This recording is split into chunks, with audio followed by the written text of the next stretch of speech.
Hello students, welcome back to my YouTube channel physics world. कल के lecture में हमने पढ़ा था theory of the beta decay.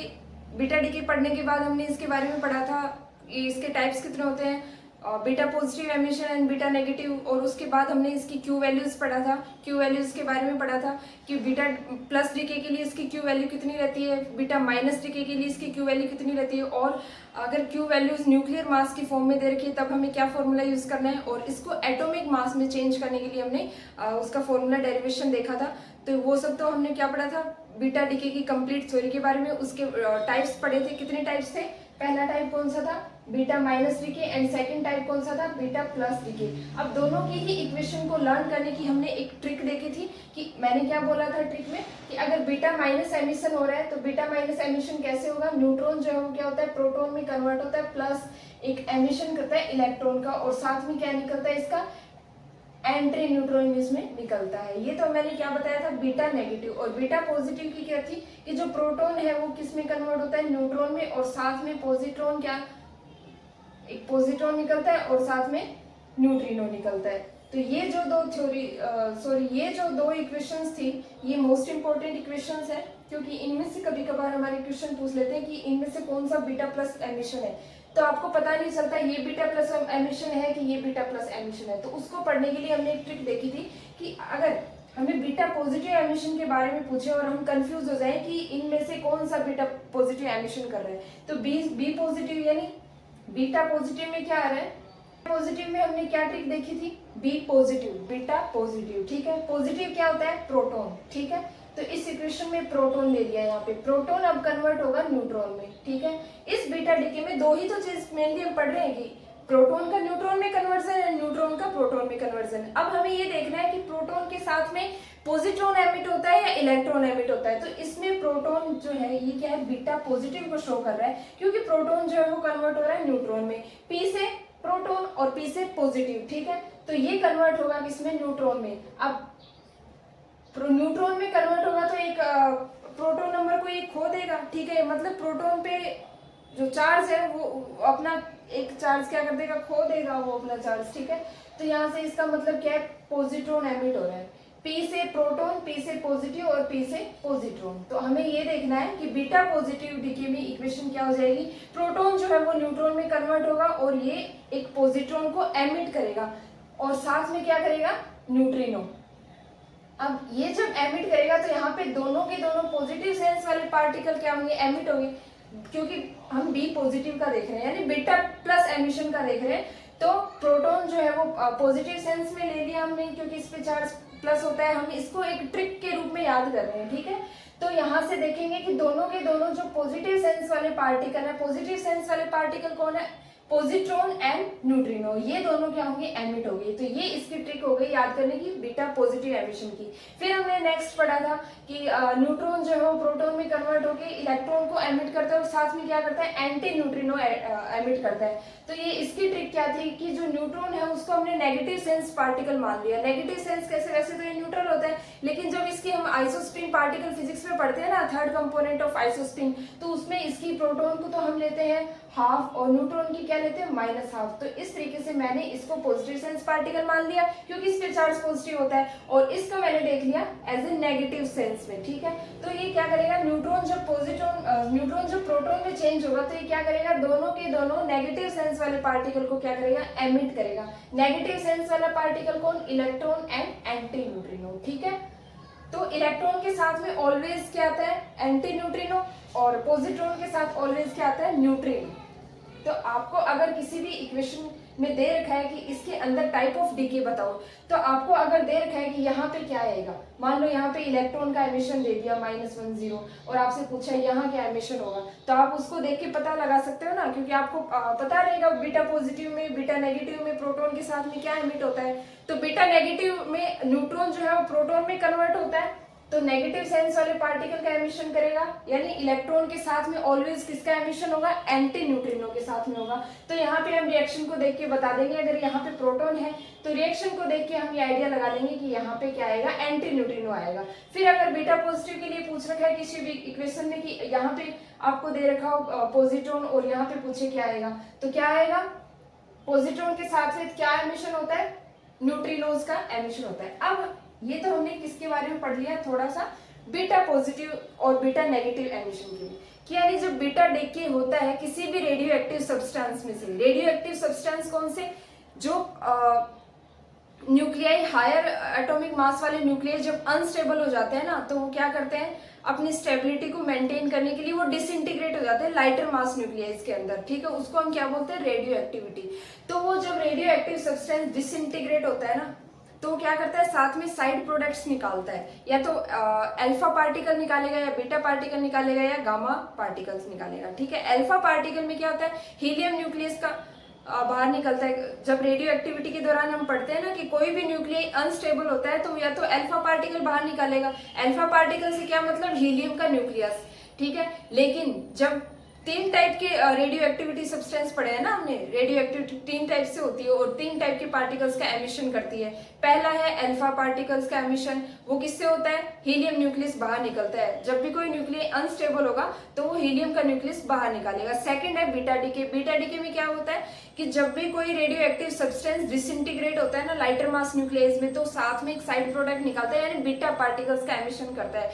Beta particles में जनरली इलेक्ट्रॉन्स एंड प्रोटॉन्स का, सॉरी, बीटा पार्टिकल्स में क्या होता है एमिशन किसका होता है, इलेक्ट्रॉन्स एंड पॉजिट्रॉन्स का एमिशन होता है। और थर्ड है गामा डीके, जब गामा डीके होता है ना तो उसमें गामा रेज निकलते हैं, यानी फोटॉन्स का एमिशन होता है। तो हमने कल के लेक्चर में बीटा डीके के बारे में पढ़ा था। बीटा डीके क्या होता है, डिसइंटीग्रेशन जब होता है तो उसमें बीटा पार्टिकल्स का एमिशन। बीटा पार्टिकल्स कौन से होते हैं, इलेक्ट्रॉन्स एंड पॉजिट्रॉन्स। ये सारे क्या करते हैं, इलेक्ट्रॉन्स की प्रॉपर्टी रखते हैं सिमिलर टू इलेक्ट्रॉन्स, ठीक है। तो बीटा पार्टिकल्स, बीटा डीके में हमने पढ़ा था कि 2 टाइप के होते हैं, beta minus decay and beta plus decay. Beta minus decay में क्या होता है कि ये न्यूक्लियस के अंदर से न्यूट्रॉन जो है वो प्रोटॉन में कन्वर्ट हो जाते हैं और वो क्या करते हैं, इलेक्ट्रॉन्स का एमिशन करते हैं, यानी emission of electron from the nucleus.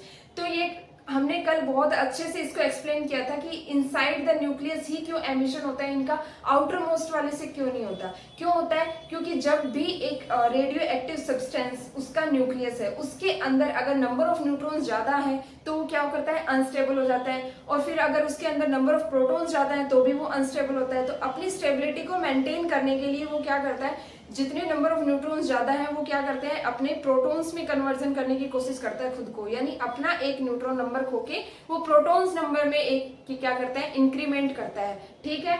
तो उसके साथ में वो क्या करते हैं, इलेक्ट्रॉन्स का एमिशन करते हैं। और वो इलेक्ट्रॉन्स एमिट उनको करना ही पड़ता है। क्यों करना पड़ता है कि न्यूट्रॉन अगर ज्यादा हो जाएंगे तो न्यूट्रॉन और प्रोटॉन का जो रेशियो है गड़बड़ा जाता है। तो इस स्टेबिलिटी को मेंटेन करने के लिए उनको क्या करना पड़ता है, प्रोटॉन्स में कन्वर्ट उनको होना ही पड़ता है और साथ में इलेक्ट्रॉन्स बाहर निकलेगा। इलेक्ट्रॉन जो है वो तो हाईली अनस्टेबल होता है, वो न्यूक्लियस के अंदर रह नहीं सकता, तो इसलिए वो क्या करते हैं, इनका एमिशन कर देते हैं और इनको न्यूक्लियस के से बाहर निकाल देते हैं। ये तो किसके बारे में हो गया, बीटा नेगेटिव डीके। ऐसे ही बीटा पॉजिटिव डीके के बारे में क्या है कि बीटा पॉजिटिव डीके में क्या होता है, प्रोटॉन्स अगर ज्यादा हो जाते हैं न्यूक्लियस के अंदर तो प्रोटॉन्स क्या करेंगे, अपने आप को स्टेबल रखने के लिए क्या करेंगे, न्यूट्रॉन्स में कन्वर्ट होने की कोशिश करेंगे। और जैसे ही ये न्यूट्रॉन्स में कन्वर्ट होंगे, यानी प्रोटॉन नंबर में 1 की कमी करके न्यूट्रॉन नंबर में 1 का इंक्रीमेंट करते हैं, प्रोटॉन्स नंबर में 1 की कमी के करके न्यूट्रॉन नंबर में 1 की इंक्रीमेंट करते हैं। यानी कि जब ये बढ़ रहा होगा तो ये डिक्रीज हो रहा होगा, तभी तो ये स्टेबिलिटी रेशियो क्या होगा, मेंटेन रहेगा। और तभी तो इसमें क्या बोलते हैं हम कि इसमें जो मास नंबर है वो अनचेंज रहता है। तो ये हमारी थ्योरी है किसकी, beta negative and beta positive की, और इसके हमने ट्रिक भी पढ़ी थी। अब हम देखेंगे कि ये जो बीटा डीके की थ्योरी में है 3 मेजर प्रॉब्लम कौन सी थी, जो ये जो न्यूट्रिनो है ये कहाँ से है और इनका क्या कॉन्सेप्ट है और ये इलेक्ट्रॉन के साथ में क्यों एमिट हो रहे हैं, ठीक है। ये जो दोनों चीजें हैं न्यूट्रिनोज और एंटी न्यूट्रिनोज, ये दोनों कहाँ से आई और ये इनका एमिशन जो है वो beta negative and beta positive में किस तरीके से हो रहा है,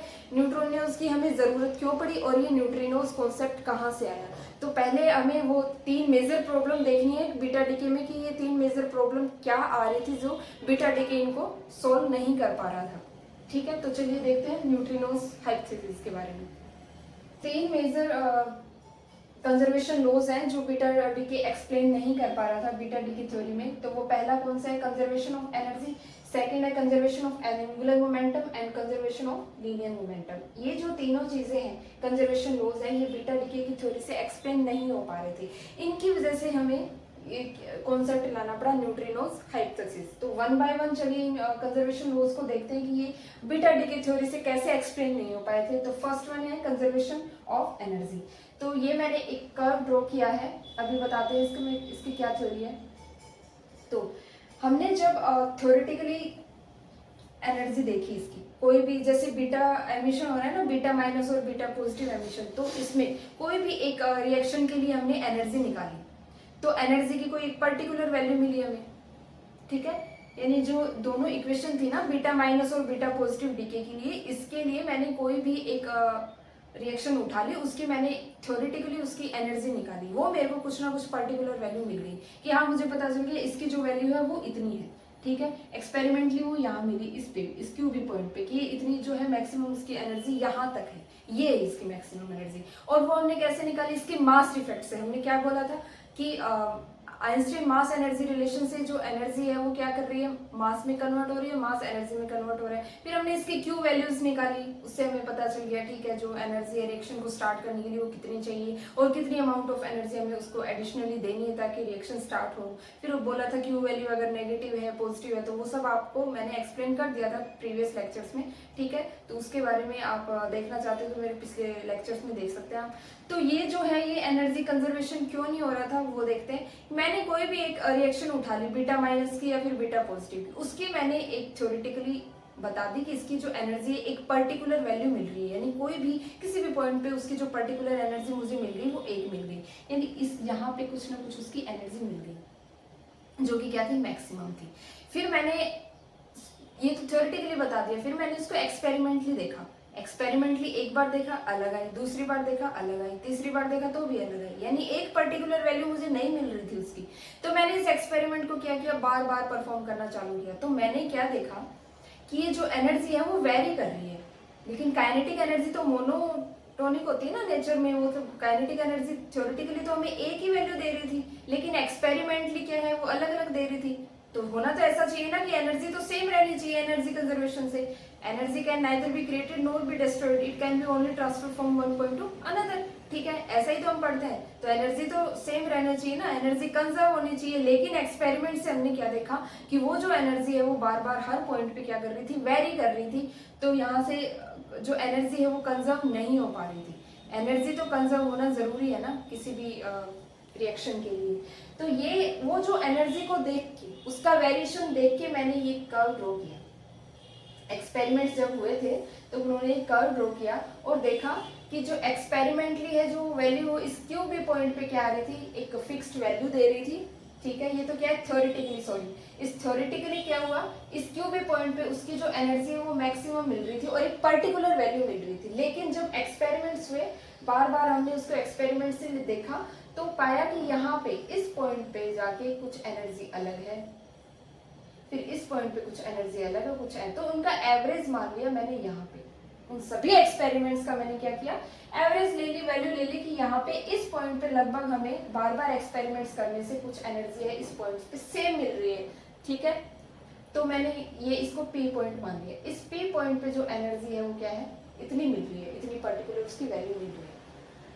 तो ये जो एनर्जी है ये इतनी बच, अब एनर्जी कितनी बच गई, इतनी बच गई ना कंप्लीट बनाने के लिए, क्योंकि ये तो थ्योरेटिकली तो इतनी कंप्लीट एनर्जी मिल रही थी हमको क्यू बी मैक्सिमम, इसीलिए तो मैंने लिखा है क्यू बी मैक्सिमम, यानी इस पॉइंट तक आते आते जो एनर्जी है वो कंप्लीट एनर्जी शो नहीं हो पा रही थी। एक्सपेरिमेंटली कुछ इस पॉइंट पे सभी का एवरेज एक्सपेरिमेंट्स किए मैंने, तो मैंने देखा कि इस पॉइंट पे लगभग जो एनर्जी है वो क्या मिल रही है हमें, ऑलमोस्ट एक पर्टिकुलर वैल्यू मिलने लग रही है। वैसे तो अलग अलग पॉइंट पे अलग अलग थी, लेकिन जब मैंने सभी का एवरेज लिया तो इस पॉइंट पे लगभग कुछ इस तरीके की एनर्जी मिल रही थी। तो इतनी एनर्जी तो ये इसने ले ली एमिटेड बीटा इलेक्ट्रॉन्स ने या फिर पॉजिट्रॉन्स ने, ठीक है। बाकी कितनी बची, इतनी एनर्जी। तो ये एनर्जी कहाँ चली गई, तो आप भी देख के सोच सकते हैं कि इतनी एनर्जी तो कंज्यूम कर रहा है ये, ठीक है। एक्सपेरिमेंटली हमने देखा कि जो बीटा पार्टिकल्स एमिट हो रहे हैं वो इतनी एनर्जी तो लेके जा रहे हैं अपने साथ में, लेकिन ये जो बाकी बची हुई एनर्जी है ये कहाँ जा रही है, ये क्या कौन लेके जा रहा है, ये कहाँ लॉस हो रही है। तो ये जो चीज़ है वो बीटा पार्टिकल जो बीटा डीके है वो नहीं एक्सप्लेन कर पाया कि ये जो एनर्जी बाकी बची हुई है कौन लेके जा रहा है, कोई ना कोई तो लेके जा रहा होगा ना इसके अंदर कि इतना एनर्जी का लॉस हो रहा है, ठीक है। तो ये कौन लेके जा रहा है, ये चीज क्या है, beta decay beta theory explain नहीं कर पाई। पहला तो ये यहाँ पे फेल हो गया, कंजर्वेशन ऑफ एनर्जी, कि एनर्जी कंजर्व नहीं हो पा रही थी इस थ्योरी से। फिर से देख लीजिए, ये क्या है, इस पॉइंट पे क्या हमें मिली थ्योरेटिकली, उसकी एक पर्टिकुलर वैल्यू मिली, एमिटेड बीटा पार्टिकल्स की बात कर रही हूँ मैं। ये एनर्जी किसके बारे में बोल रही हूँ, जो पार्टिकल्स एमिट हो रहे हैं ना, एमिट कौन से हो रहे हैं, इलेक्ट्रॉन्स और पॉजिट्रॉन्स, ठीक है। तो ये जो पार्टिकल इलेक्ट्रॉन्स और पॉजिट्रॉन एमिट हो रहे हैं, इनकी जब मैंने थ्योरेटिकली इनको देखा, इनकी एनर्जी को देखा, तो पता चला इस क्यूबी पॉइंट पे इनकी एनर्जी जो है वो फिक्स वैल्यू मिल रही है, एक पर्टिकुलर वैल्यू मिल रही है इस पॉइंट पर, ठीक है। फिर मैंने बार बार एक्सपेरिमेंट्स करके देखे, एक एक्सपेरिमेंट्स कुछ अलग एनर्जी मिली, दूसरे एक्सपेरिमेंट किया तो कुछ अलग एनर्जी मिली, यानी कोई पर्टिकुलर वैल्यू नहीं मिल पा रही थी, वो वेरी कर रही थी 0 से लेके क्यूबी के बीच में।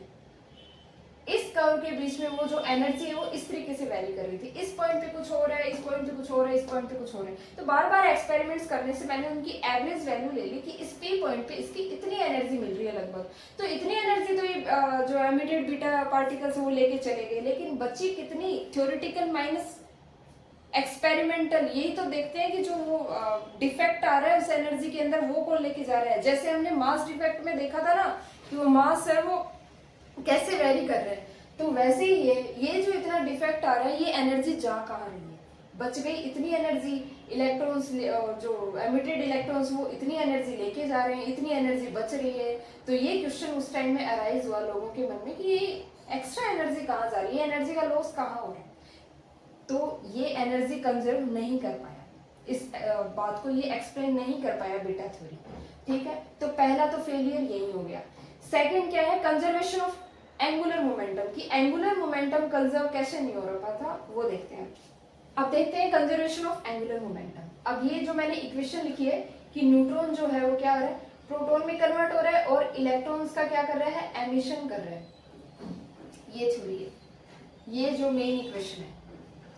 तो अब इसमें देखो, न्यूट्रॉन्स की जो स्पिन होती है वो कितनी होती है, हाफ होती है। क्यों, क्योंकि ये क्या है, फर्मियोन्स है, फर्मियोन्स की स्पिन क्या होती है, हाफ होती है, हाफ और इंटीग्रल वैल्यूज होती है। और इसकी भी क्या होती है, हाफ, और ये भी क्या है, फर्मियोन हाफ। तब आप देखो एंगुलर मोमेंटम, एंगुलर मोमेंटम क्या होता है, वेक्टोरियली ऐड होता है, एल्जेब्रिकली ऐड नहीं कर सकते इसको। इसकी वैल्यू कितनी होती है, J1 + J2 से J1 - J2, ये होती है ना इसकी। तो यहाँ से देखेंगे ये क्या वैल्यू लेगा, ओनली 0 और 1, और लेफ्ट साइड में क्या है, हाफ। तो कहाँ हो रहा है, एंगुलर मोमेंटम कंजर्व नहीं हो रहा। कंजर्वेशन होने के लिए यहाँ हाफ है तो यहाँ भी तो हाफ होना चाहिए ना, तभी तो ये कंजर्व होगा एंगुलर मोमेंटम। इसकी स्पिन हाफ है, इसकी भी स्पिन हाफ है, इलेक्ट्रॉन्स की भी स्पिन हाफ है, तो एंगुलर मोमेंटम कंजर्व नहीं हो रहा। यहाँ पे लेफ्ट साइड में क्या है, हाफ है, और राइट साइड में क्या है, 0 और 1 है। तो ये भी क्या हो गया, फेल हो गया, conservation of angular momentum. Angular momentum इससे कंजर्व नहीं हो पाया इस थ्योरी से। सेकंड जो फेलियर था, ऐसे ही इसके अंदर है, ये क्या है, बीटा माइनस एमिशन है ना, ऐसे ही बीटा प्लस में है। बीटा प्लस में क्या होता है हमारे पास, प्रोटॉन्स जो है वो क्या कन्वर्ट होता है, न्यूट्रॉन प्लस पॉजिट्रॉन में, ठीक है। इसमें भी देखो, इसकी स्पिन हाफ है, इसकी भी स्पिन हाफ है, और इसकी भी क्या है, हाफ है। तो ये तो हाफ है, और इधर क्या बन रहा है, 0 और 1, वही सेम चीज। एंगुलर मोमेंटम इसमें कंजर्व नहीं हो रहा। तो दो चीजें एक्सप्लेन कर दी कि कंजर्वेशन ऑफ एनर्जी कैसे ये फेल हो गया। फिर सेकंड है कंजर्वेशन ऑफ एंगुलर मोमेंटम, यानी इसके अंदर, इन दोनों इक्वेशंस के अंदर, बीटा प्लस और बीटा माइनस के अंदर एंगुलर मोमेंटम कंजर्व नहीं हो रहा है। थर्ड क्या है, कंजर्वेशन ऑफ लीनियर मोमेंटम। तो चलिए देखते हैं लीनियर मोमेंटम कैसे कंजर्व नहीं हुआ है। थर्ड हमारे पास क्या है, कंजर्वेशन ऑफ लीनियर मोमेंटम, कि लीनियर मोमेंटम को ये बीटा थ्योरी जो है वो कैसे एक्सप्लेन नहीं कर पाया। ये हमारे पास क्या है, एक रेडियो एक्टिव सब्सटेंस ले लिया, जब ये डिसइंटीग्रेट होता है, यानी जब ये ब्रेक होता है अपने लाइटर मास न्यूक्लियस में, तो इसकी जो डॉटर न्यूक्लियस की जो डायरेक्शन है वो इधर जाती है, ठीक है। और इसके जो एमिटेड बीटा पार्टिकल्स है, यानी प्रोटॉन्स, सॉरी, यानी कि जो इलेक्ट्रॉन्स है और जो पॉजिट्रॉन्स है, वो एमिट होने के बाद उनकी डायरेक्शन क्या हो जाती है, ऐसी हो जाती है। कुछ होनी क्या चाहिए थी, ऐसी होनी चाहिए थी ना, यानी इसके जस्ट अपोजिट होना चाहिए था, तभी तो इसका जो लीनियर मोमेंटम है वो कंजर्व हो पाता। तो अब क्या है, इसकी डायरेक्शन कुछ ऐसी है, तो इस वजह से इसका जो लीनियर मोमेंटम है वो भी कंजर्व नहीं हो पाया, इसकी डायरेक्शन ऐसी होनी चाहिए थी। ठीक है, तो ये जो 3 मेजर प्रॉब्लम्स हैं, ये बीटा थ्योरी कंप्लीटली फेल हो गई थी इनको एक्सप्लेन करने के लिए। उसके बाद पोली आया 1931 में। पोली ने एक इमेजिनरी पार्टिकल ऐसे सोचा कि एक इमेजिनरी पार्टिकल ऐसा है जिसके आने से जो तीनों चीजें हैं वो क्या है, एक साथ एक्सप्लेन हो रही है। तो वो इमेजिनरी पार्टिकल कौन सा है, न्यूट्रिनोज। और इसका एंटी पार्टिकल कौन सा है, एंटी न्यूट्रिनोज। तो चलिए देखते हैं कि न्यूट्रिनो और एंटी न्यूट्रिनो से तीनों प्रॉब्लम्स है वो कैसे कंजर्व हो रही है। पोली ने 1931 में एक पार्टिकल की खोज करी, क्या बोला है, न्यूट्रिनो। और न्यूट्रिनो के आने से ये जो तीनों मेजर प्रॉब्लम्स हैं ये क्या हो गई, एक्सप्लेन हो गई। तो उसने क्या सजेस्ट किया कि जब बीटा डीके होता है ना, तो उसमें जब इलेक्ट्रॉन्स और पॉजिट्रॉन का एमिशन होता है तो साथ में एक और एक्स्ट्रा पार्टिकल निकलता है, न्यूट्रिनो और एंटी न्यूट्रिनो। ठीक है, तो वो जो निकलता है उसी से ये सारे क्या होते हैं, एनर्जी भी उनकी कंजर्व हो जाती है, लीनियर मोमेंटम भी वो कंजर्व कर देता है, और क्या कर देता है, कंजर्वेशन ऑफ एंगुलर मोमेंटम भी क्या कर देता है, सेटिस्फाई करता है। तो उसकी कुछ प्रॉपर्टीज क्या थी कि वो जो पार्टिकल है वो क्या होगा, अनचार्ज है। ठीक है, सेकंड है वो क्या है, सब एटॉमिक पार्टिकल है, यानी एक्सट्रीमली टाइनी है। और उसका जो मास है वो क्या होगा, ऑलमोस्ट 0। ठीक है, ये कुछ प्रॉपर्टीज है जो न्यूट्रिनोज अपने आप के अंदर ये प्रॉपर्टीज लेता है। यानी न्यूट्रिनो जो है वो क्या होगा, अनचार्ज्ड होगा, एक्सट्रीमली टाइनी होगा, मास टेंड्स टू 0 होगा। इसकी रेस्ट मास एनर्जी भी क्या होगी, 0 होगी। रेस्ट मास एनर्जी इसकी क्या होगी, 0 होगी। तो पोली ने ये एक न्यूट्रिनो की खोज करी और बताया कि बीटा डीके के अंदर इलेक्ट्रॉन्स और पॉजिट्रॉन के एमिशन के साथ साथ न्यूट्रिनो और एंटी न्यूट्रिनोज भी बाहर निकलते हैं, जिनकी जो प्रॉपर्टीज होती है वो ये होती है, अनचार्ज्ड होगा, एक्सट्रीमली टाइनी होगा, और जिसका मास 0 होगा, जिसकी रेस्ट मास एनर्जी क्या होगी, ऑलमोस्ट 0 होगी। तो सबसे पहले हम देखते हैं कि न्यूट्रिनो से ये कंजर्वेशन ऑफ एनर्जी ये कैसे हो रही है। तो जब एक्सपेरिमेंट्स किए तब पता चला कि कुछ जो एनर्जी है ना, ये कर्व बनाया था, ड्रॉ किया था हमने, किया फिर बोला था कि ये जो थ्योरेटिकली हमने देखा क्यू बी, ये क्या रहा था, एक पर्टिकुलर वैल्यू ले रहा था, मैक्सिमम। ठीक है, और जब थ्योरेटिक एक्सपेरिमेंटली इसको देखा तो इस पॉइंट पे लगभग, इस पी पॉइंट पे लगभग जो है वो एनर्जी आ रही थी एक्सपेरिमेंटली, यानी एमिटेड बीटा पार्टिकल्स की एनर्जी इस पे इतनी आ रही थी। और ये कुछ एनर्जी है ये कोई और लेके जा रहा था, वो कोई और जो लेके जा रहा था वो क्या था, न्यूट्रिनो था। यानी जो न्यूट्रिनो है वो इस एनर्जी को लेके जा रहा था। तब इसकी एनर्जी मिला के इसकी एनर्जी मिला के दोनों की बन गई ना कंप्लीट एनर्जी, थ्योरेटिकली प्रूव हो गया। ये न्यूट्रिनो के आने से क्या हो गया, ये कंजर्वेशन ऑफ एनर्जी भी हो गया। यानी जो पहले एनर्जी कोई और पार्टिकल लेके जा रहा था ना, ऐसा माना जा रहा था कि जो एनर्जी लॉस हो रहा है, जो एनर्जी के अंदर डिफेक्ट आ रहा है, वो जा कहाँ रही है, वो एनर्जी लॉस कोई और नहीं कर रहा था, वो एक इमेजिनरी पार्टिकल था। पोली ने एक पार्टिकल इमेजिनेशन किया था अपने, उसको हाइपोथेटिकल माना था।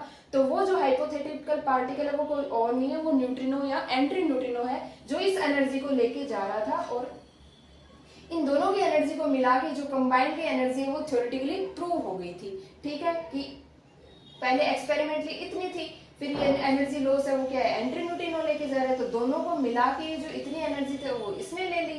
ठीक है, दोनों को मिला के जो एनर्जी है वो कंप्लीट हो गई। तो ये क्या हो गया, यहाँ से कंजर्वेशन ऑफ एनर्जी भी प्रूव हो गया। फिर सेकंड क्या था, कंजर्वेशन ऑफ एंगुलर मोमेंटम। तो सेकंड क्या है, कंजर्वेशन ऑफ एंगुलर मोमेंटम। ये क्या था, न्यूट्रॉन प्रोटॉन में कन्वर्ट हो रहा है तो साथ में क्या एमिट करता है, इलेक्ट्रॉन्स का एमिशन करता है। ठीक है, यहाँ से क्या हमने देखा था, जो इसकी जो स्पिन है वो कंजर्व नहीं हो पा रही थी, इसका एंगुलर मोमेंटम यहाँ 0, 1 और यहाँ क्या था, हाफ, तो नहीं हो पा रहा था ना। अगर यहाँ पे मैं एंटी न्यूट्रिनो कर दूं, इलेक्ट्रॉन के साथ में ऑलवेज पेयर में कौन रहता है, एंटी न्यूट्रिनो, आपको बताया था ना थोड़ी देर में। तो यहाँ पे क्या बोल दिया, इलेक्ट्रॉन्स के साथ साथ में पोली ने क्या कहा, इलेक्ट्रॉन्स के साथ साथ में एक और पार्टिकल ऐसा है जिसका मास ऑलमोस्ट 0 है, जिसपे चार्ज 0 है, जिसकी रेस्ट मास एनर्जी क्या है वो भी 0, और जो क्या है एक्सट्रीमली टाइनी है। तो यहाँ पे इसको मैंने देखा कि ये भी एमिट हो रहा है, तो इसकी क्या है, स्पिन हाफ है। पार्टिकल फिजिक्स से इसकी स्पिन आपने क्या देखी, हाफ देखी। अब क्या है, ये कंजर्व हो रहा है। अब इसको एल्जेब्रिकली ऐड करो, ये क्या है, 0, 1 आ गया। अब इसको इसके साथ करो तो कितना आ गया, हाफ, 3/2 आ गया ना। इधर भी कितना है, हाफ। तो अब क्या कर रहा है, लीनियर मोमेंटम कंजर्व हो रहा है ना, यानी एंटी न्यूट्रिनो न्यूट्रिनो के आने से ये जो कंजर्वेशन ऑफ एंगुलर मोमेंटम है ये प्रॉब्लम भी क्या हो गई, सॉल्व हो गई। ऐसे ही आप इसमें देखो प्रोटॉन वाले केस में, यानी बीटा पॉजिटिव वाले केस में, बीटा पॉजिटिव में क्या होता है, प्रोटॉन जब न्यूट्रॉन में कन्वर्ट होता है तो क्या इसका एमिशन करता है, पॉजिट्रॉन का एमिशन करता है। तो अब पहले इसके अंदर ये क्या था, एंगुलर मोमेंटम कंजर्व नहीं था, यानी इनकी जो स्पिन है वो कंजर्व नहीं थी। फिर पॉजिट्रॉन के साथ में किसका पेयर बनता है, न्यूट्रिनो का, ठीक है। अब देखो ये भी हाफ स्पिन, इसकी भी हाफ स्पिन, इसकी भी हाफ स्पिन और इसकी भी हाफ स्पिन।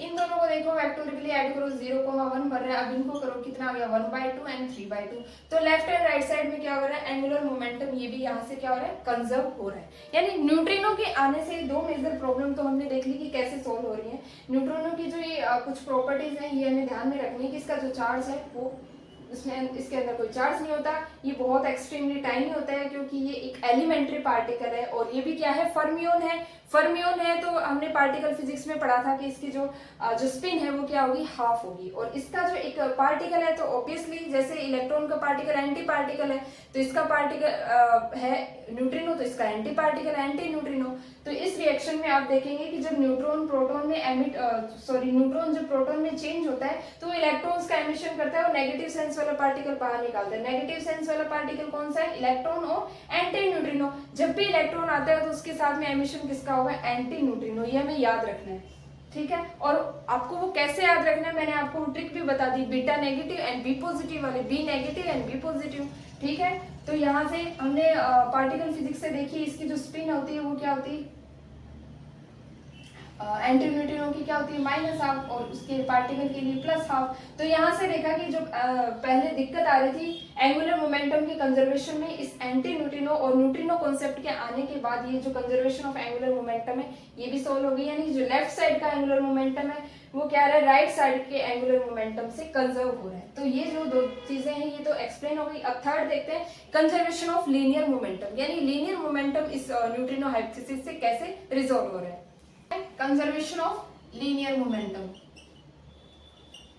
Linear momentum. तो बीटा डीके में सबसे पहले क्या बोला था हमने कि जो रेडियो एक्टिव सब्सटेंस है ये जब डिसइंटीग्रेट होता है तो इसकी जो डॉटर न्यूक्लियाई है वो इस डायरेक्शन में जाती है, जबकि इसके जो एमिटेड बीटा पार्टिकल्स है यानी इलेक्ट्रॉन्स और पॉजिट्रॉन्स वो क्या करते हैं, इस डायरेक्शन में चले जाते हैं। उस वजह से इनको जाना तो क्या चाहिए था, इधर जाना चाहिए था, लेकिन किस डायरेक्शन में जाते हैं, इस डायरेक्शन में। तो इस वजह से इनका जो लीनियर मोमेंटम है वो कंजर्व नहीं हो पा रहा था यहाँ से।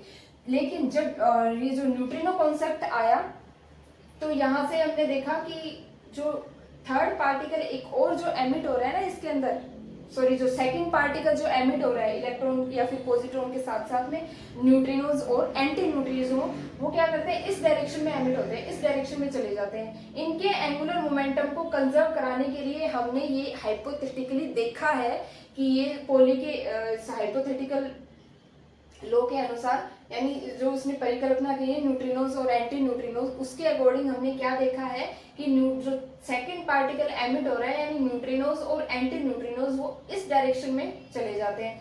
तो ये इस डायरेक्शन में जा रहे हैं एमिटेड बीटा पार्टिकल्स, ये तो किसकी है, इलेक्ट्रॉन्स एंड पॉजिट्रॉन्स डायरेक्शन, ठीक है। और ये किसकी डायरेक्शन है, न्यूट्रिनोज डायरेक्शन। तो अब इनका रिजल्टेंट देखेंगे तो कहीं ना कहीं इस डायरेक्शन में आएगा, इन दोनों का रिजल्टेंट लेंगे तो वो इस डायरेक्शन में आएगा।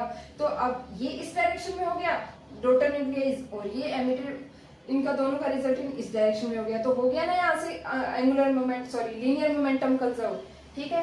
कि ये किसकी डायरेक्शन मान ली, न्यूट्रिनोज और एंटी न्यूट्रिनोज की डायरेक्शन मान ली, ठीक है। इन तीनों प्रॉब्लम्स को सोल्व करने के लिए हमने इसको इमेजिनरी पार्टिकल अज्यूम किया है, ठीक है, और इसको करवाया है हमने कि ऐसा मान लो कि एक्सपेरिमेंटली कुछ और एनर्जी की वैल्यू शो हो रही थी और हमें पता नहीं था कि जो थर्ड है वो एनर्जी कहाँ जा रही है, कौन सा लेके जा रहा है, कोई ना कोई तो एनर्जी कहीं ना कहीं लॉस हो रहा था। तो उस लॉस को समझने के लिए हमने हाइपोथेटिकल पार्टिकल का अजम्पशन लगाया है, वो क्या है, न्यूट्रिनोज और एंटी न्यूट्रिनोज। तो न्यूट्रिनोज का जो एंटी पार्टिकल वो एंटी न्यूट्रिनो है, तो वहां से हमने देखा एनर्जी को उसको हमने कंजर्व करा लिया कि जो सेकंड पार्टिकल एमिट हो रहा है न्यूक्लियस के अंदर से वो आधी एनर्जी वो लेके जा रहा है, ठीक है। तभी तो वो थ्योरेटिकल्स के इक्वल आ रही है, यानी आधी एनर्जी कौन लेके जा रहे हैं, उसकी एमिटेड बीटा पार्टिकल्स, और जो बची हुई एनर्जी है वो कौन लेके जा रहा है, न्यूट्रिनो, ठीक है। तभी तो वहां पे क्यूबी पे उस एंड पॉइंट पे वो एनर्जी मिला के दोनों की बन रही है पूरी। फिर सेकंड है कंजर्वेशन ऑफ एंगुलर मोमेंटम, की एंगुलर मोमेंटम को कंजर्व नहीं कर पा रहा था पहले जब न्यूट्रिनो कॉन्सेप्ट नहीं था, तो यहाँ पे कुछ दिक्कत आ रही थी। ये वेक्टोरिकली इनको ऐड किया तो बोथ साइड में इनका जो एंगुलर मोमेंटम है वो कंजर्व नहीं हो पा रहा था। लेकिन न्यूट्रिनो के आने के बाद, न्यूट्रिनो एक क्या है, फर्मियोन है। अब फर्मियोन की जो स्पिन वो क्या होती है, हाफ ओड इंटीग्रल होती है। तो यहाँ से मैंने देखा और इसको कंजर्व कराया, तो लेफ्ट साइड का जो एंगुलर मोमेंटम वो राइट साइड के एंगुलर मोमेंटम से कंजर्व हो गया था। फिर थर्ड है कंजर्वेशन ऑफ लीनियर मोमेंटम। पहले क्या था, जो रेडियो एक्टिव सब्सटेंस है वो जब डिसइंटीग्रेट हो जाता है तो उसकी जो डॉटर न्यूक्लियाई वो इस डायरेक्शन में जाती है और जो एमिटेड बीटा पार्टिकल्स है वो इस डायरेक्शन में चले जाते हैं। लेकिन न्यूट्रिनो कॉन्सेप्ट के बाद में ये पता चला कि जो न्यूट्रिनोज हैं जब डिसइंटीग्रेशन के दौरान वो इस डायरेक्शन में चले जाते हैं। तो जब मैं इनका रिजल्टेंट देखती हूँ, यानी इनका रिजल्टेंट देखने पे कहीं ना कहीं इनकी डायरेक्शन इसके जस्ट अपोजिट आ रही है, तो यहाँ से क्या हो गया, लीनियर मोमेंटम भी क्या हो गया, कंजर्व हो गया। तो इस तरीके से न्यूट्रिनोज के आने से जो बीटा डीके थ्योरी जो फेल हो रही थी, इन 3 मेजर प्रॉब्लम्स को सोल्व करने में न्यूट्रिनोज का क्या है, बहुत बड़ा योगदान है। और इस न्यूट्रिनोज हाइपोथेसिस से बीटा डीके जो थ्योरी है वो सक्सेसफुल हो गई थी। और ये उसकी जो कुछ प्रॉपर्टीज हैं मैंने क्या लिखवाई थी, जो न्यूट्रिनो होता है वो क्या होता है, एक सब एटॉमिक पार्टिकल है, यानी एलिमेंट्री पार्टिकल है। इसकी जो पेनिट्रेशन पावर है वो भी काफी हाई होती है। इसका एंगुलर मोमेंटम है, यानी जो इसकी स्पिन है वो क्या होती है, हाफ होती है। ये सब हमने किसमें पढ़ा है, एलिमेंट्री पार्टिकल फिजिक्स में पढ़ा है। तो इसकी जो स्पिन है वो क्या होती है, हाफ होती है। ये अनचार्ज पार्टिकल होता है, इसकी पेनिट्रेशन पावर भी क्या होती है, हाई होती है। और इसका जो पार्टिकल होता है उसके साथ साथ में इसका एंटी पार्टिकल भी होता है, और ये क्या है, फर्मियोन है। तो ये इसकी कुछ बेसिक प्रॉपर्टी है। तो आज हमने क्या पढ़ लिया, न्यूट्रिनो हाइपोथेसिस के बारे में पढ़ा था। तो कल के लेक्चर में हम क्या पढ़ेंगे, बीटा डीके सिलेक्शन रूल्स, यानी सीएसआर नेट या गेट में बीटा डीके सिलेक्शन रूल से किस टाइप से क्वेश्चन पूछे जाते हैं और क्या उसके सिलेक्शन रूल्स हैं। तो आज के लेक्चर में बस इतना ही, मिलते हैं नए लेक्चर के साथ।